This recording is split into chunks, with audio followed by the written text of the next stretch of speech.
Some weeks back, an urgent call went out from Canberra to 14 people. These people included representatives of the trade unions and important executives of big department stores. Still others were to represent the clothing manufacturers. Frock designers and special advisors were called upon by the government to create the most important styles of their careers. And most important, the women who were to represent the people of Australia on the council to be formed. Those women were Gladys Moncrief, Mrs Alice Jackson, editress of the Australian Women's Weekly, Mrs Forde, wife of the Deputy Prime Minister of Australia. So the National Council for Clothes Styling was formed, with Mr Dedman, Minister for War Organisation of Industry, as its chairman. Mr Dedman explained to the council that Australia has to conserve every inch of clothing material and cannot expect heavy supplies from overseas. Some members of the council know this only too well. There are more urgent jobs for our ships than carrying clothing materials. In any case, England herself is restricting the manufacture of all rayons and cotton. But Australia can still turn out plenty of woolen fabrics? Yes, but here's where they're nearly all going. Furthermore, these skillful hands were needed for a far more important job, this job of war. That's something else these new styles must do. Release scores of thousands for urgent Victory production. Fashions for Victory, the new Victory line. Fashion editors saw them in advance previews, agreed new Victory lines a big improvement, as trimmings can no longer be used to hide poor cut. Let's take a look in a big retail store and see how these new fashions will affect you. Suit department first. Pat, turn round to the camera, please. Yes, your suit shows plenty you can't have. Too many pockets. No more than 2 pockets allowed. And only 5 buttons allowed.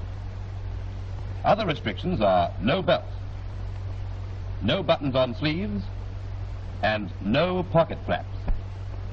Here's the type of suit that conforms with Victory styling.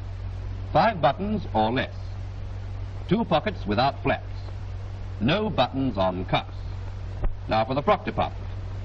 The most important change you'll notice will be the absence of trimmings. Won't you try it on, please? They won't be making any more like that. No more lavish embroidery.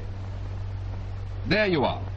A Victory style showing the maximum allowed, 6 inches square of embroidery. Notice that no belt width is to exceed 2 inches. Hems must not exceed 2 inches. Seams must not exceed 1 inch. Oh no, too much precious material used up in that shirring. Too much wasted time for skillful hands that should be working for Victory. No more like that, because all that tucking, shirring and pleating is just for decoration. Of course, the council allowed a certain amount of shirring where necessary for shaping. This is a Victory fashion showing permissible shirring. Look at that pleating. There's enough there to make 2 skirts. Limits have been placed upon the sweep of skirts according to size. This skirt shows sweep allowed in Victory fashions. Plenty there. These are all Victory fashions. Designs are unlimited, but designers must not waste material or the time of skillful hands.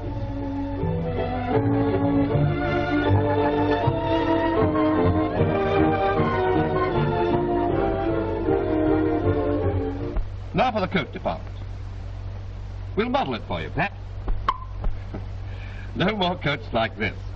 Only single-breasted from now on, and no belts. 4 buttons, that's okay. You may have up to 5. No buttons on sleeves. No tabs or turn-back cuffs to waste material. This is a Victory fashion. See, there's the new Victory line again. The straight line in the box coat. 2 pockets, okay. Welted seams, okay. Still plenty of swing. Movies showing you all the other Victory styles will appear in this theatre week by week. Keep this in mind. Buy no more than you must buy.